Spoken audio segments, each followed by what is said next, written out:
प्राचीन समय की बात है। एक नगर में एक निर्धन ब्राह्मण और उसकी पत्नी रहते थे। ब्राह्मण अत्यंत विद्वान थे, पर घर में दरिद्रता थी। भोजन तक का संकट रहता था। ब्राह्मण की पत्नी अक्सर दुखी रहती और कहती, हम इतने पूजा पाठ करते हैं, फिर भी हमारे घर में सुख क्यों नहीं। एक दिन एक वृद्ध साधु उनके द्वार पर आए। वे वास्तव में गुरुदेव बृहस्पति थे, परंतु वेश बदलकर आए थे। उन्होंने भिक्षा मांगी। घर में कुछ नहीं था, फिर भी ब्राह्मण पत्नी ने थोड़ा सा आटा और जल प्रेम से अर्पित किया।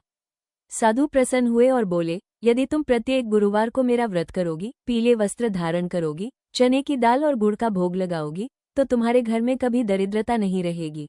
ब्राह्मण पत्नी ने श्रद्धा से व्रत प्रारंभ किया।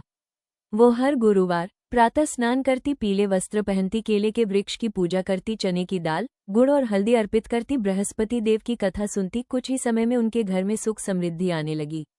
धन बढ़ा, सम्मान मिला और जीवन में शांति स्थापित हो गई। एक बार पड़ोसन ने ईर्ष्या में आकर कहा, इतनी पूजा से क्या होता है? एक दिन व्रत छोड़ दो। ब्राह्मण पत्नी ने भूलवश एक गुरुवार व्रत नहीं किया। तुरंत घर में कलह और आर्थिक संकट लौट आया। तब उसे अपनी भूल का एहसास हुआ। वो रोते हुए बोली, हे गुरुदेव, मुझे क्षमा करे। उसने पुनः श्रद्धा से व्रत शुरू किया। धीरे धीरे सब ठीक हो गया।